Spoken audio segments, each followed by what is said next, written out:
نافرمان اولاد جو اپنے ماں باپ کو کہتی ہے کہ تم مجھے وعدہ دیتے ہو کہ وہ دوبارہ اٹھایا جائے گا، جبکہ مجھ سے پہلے بہت سی قومیں گزر چکی ہیں، تو میرے ساتھ ایسا کیسے ہوگا؟ تو اس کے ماں باپ اسے کہتے ہیں کہ تیری ہلاکت ہو، ایمان لے آ، اللہ کا وعدہ سچا ہے۔ تو وہ کہتا ہے یہ تو پچھلے لوگوں کی قصے کہانیاں ہیں۔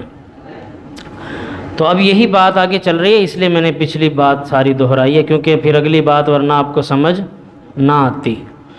تو اب سمجھ آ گئی کہ ہم نے پیچھے کیا پڑھا۔ اب آگے دیکھیں پھر اللہ اب ان کا نتیجہ بتا رہا ہے جو نافرمان اولادیں ہیں، جو اپنے ماں باپ کا احترام نہیں کرتی اور بات نہیں مانتی اور حق کو دیکھ لینے کے بعد بھی حق کو تسلیم نہیں کرتے۔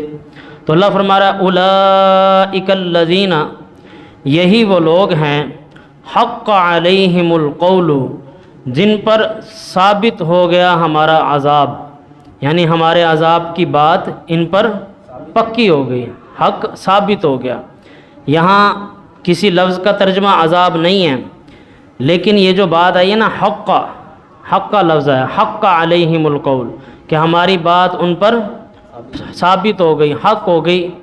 یہاں اسی حق میں ہی یہ عذاب چھپا ہوا ہے کہ ان کے لیے ہمارا عذاب پختہ ہو گیا، پکا ہو گیا۔ فی اممن، امتوں میں سے، فی اممن، امتوں میں سے، قد خلت من قبلہم، جو اس سے پہلے گزر چکی ہیں ان میں سے بھی، یعنی جو ان سے پہلے بھی یہ کام کرتے رہے ہیں ان کے لیے بھی عذاب پکا ہو گیا، اور جو اب کر رہے ہیں ماں باپ کی نافرمانی ان کے لیے بھی عذاب پکا ہو گیا۔ من الجن والانس، جنوں میں سے بھی اور انسانوں میں سے بھی۔ انہم کانوا خاسرین، بے شک یہی لوگ خسارہ اٹھانے والے ہیں۔ تو اس آیت میں اللہ رب العالمین نے یہ واضح کر دیا کہ جو ماں باپ کی نافرمانی کرتا ہے اور ان کی بات نہیں مانتا یا جو ایمان نہیں لاتا، ان پر عذاب اللہ کا ثابت ہو گیا۔ پھر آگے اللہ رب العالمین مزید تفصیل لا رہے ہیں اور فرمایا وَلِكُلٍّ دَرَجَاتٌ، ہر ایک کے لیے درجے ہیں، ہر ایک کے لیے درجے ہیں، یعنی کوئی ایسا بندہ بھی ہوگا جو ماں باپ کی کچھ بات مان رہا ہے کچھ نہیں مان رہا، ایسا بندہ بھی۔ اور یہ جو ماں باپ کی بات ماننے میں اقسام ہے نا، یہ بہت ساری ہیں۔ ایک اولاد وہ ہے جسے بار بار کہا جائے پھر وہ بات مانے، ایک اولاد وہ ہے جو ماں باپ کی دکھ تکلیف دیکھتے ہی سمجھ جاتی ہے اور ماں باپ کے لیے خود سے احساس کرتی ہے۔ تو وَلِكُلٍّ دَرَجَاتٌ، ہر ایک کے لیے درجہ ہے کہ اس نے مما عملو، جو اس نے عمل کیے ہیں، ہر ایک کے لیے الگ درجات ہیں، کیونکہ ہر ایک کا ایمان برابر نہیں ہو سکتا۔ آج کوئی کتنا بھی زور لگا لے، حضرت ابو بکر رضی اللہ عنہ کے ایمان کو پہنچ سکتا ہے؟ کبھی بھی نہیں۔ وہ جو ان کا درجہ تھا، تو ایمان کے درجات ہوتے ہیں، ہر ایک کے لیے الگ درجہ ہے۔ تو اللہ فرما رہا ہے وَلِكُلٍّ دَرَجَاتٌ، ہر ایک کے لیے درجہ ہے، مما عملو، جو اس نے عمل کیا۔ وَلِيُوَفِّيَهُمْ، اور ہم بالضرور پورا دیں گے اعمالہم، ان کے اعمال کا بدلہ۔ وَلِيُوَفِّيَهُمْ، ہم انہیں پورا دیں گے اعمالہم، ان کے اعمال کا بدلہ۔ یعنی ایسا نہیں ہے کہ اللہ ظلم کرے، آگے وَهُمْ لَا يُظْلَمُونَ، اور ان پر ظلم نہیں کیا جائے گا۔ یعنی ایسا نہیں ہے کہ کوئی بندہ نیکیاں کر کے یہ سمجھے کہ کہیں اللہ میرے اوپر ظلم کر دے گا۔ اگر کسی کی نیکی ضائع بھی کی جائے گی تو اس کے پیچھے بھی بہت بڑی وجہ چھپی ہوگی کہ اس کی نیت میں اخلاص نہیں تھا، وہ نیکی اللہ کے لیے ہی نہیں تھی، یا وہ ریاکاری کر رہا تھا، دکھلاوا کر رہا تھا، اس لیے اس کی نیکی یہ ضائع ہوئی۔ تو جو کسی کی اگر نیکی ضائع بھی ہوگی تو اللہ فرما رہا ہے وہ اس پر ظلم نہیں کیا جا رہا ہوگا، بلکہ وہ نیکی اس نے اللہ کے لیے کی ہی نہیں تھی۔ اور اگر اللہ کے لیے کوئی ذرہ برابر بھی نیکی کی ہوگی تو اللہ اسے بھی قیامت کے دن لے آئے گا۔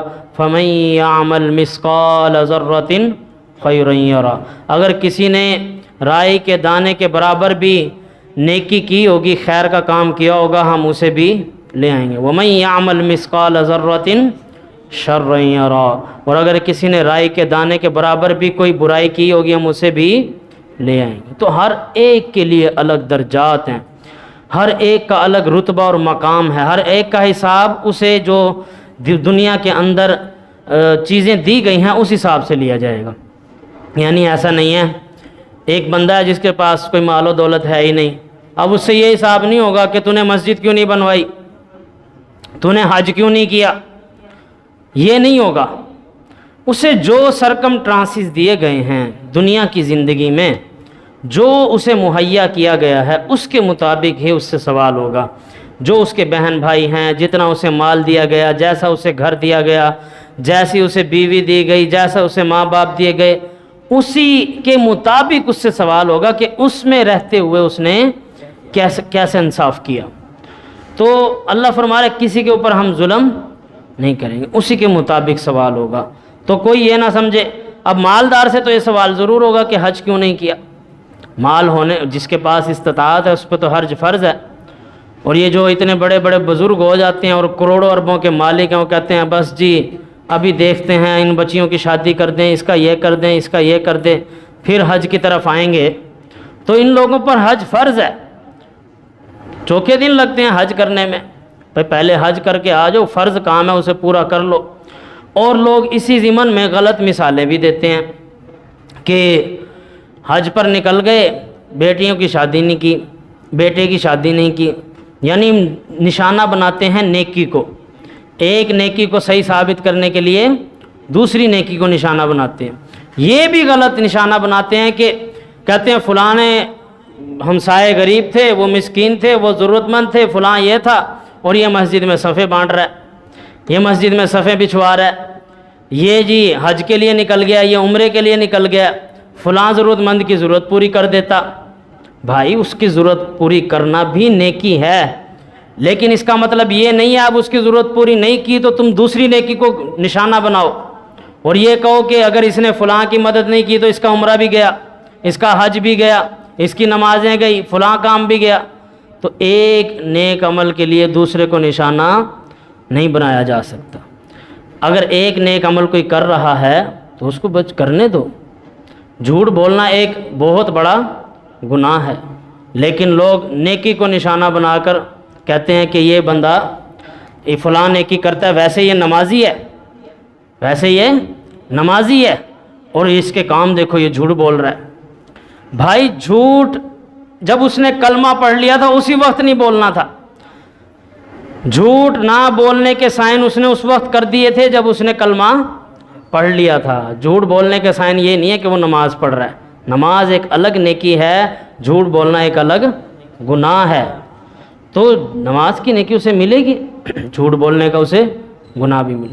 تو کسی کی نیکی کو ٹارگٹ کر کے نشانہ بنا کے اسے ٹونٹ نہیں کیا جائے گا، بلکہ جو اس میں غلطی ہے اس کی اصلاح کی جائے گی، اسے بتایا جائے گا بھائی تیرے اندر یہ خامی ہے، یہ غلطی ہے، یہ کوتاہی ہے۔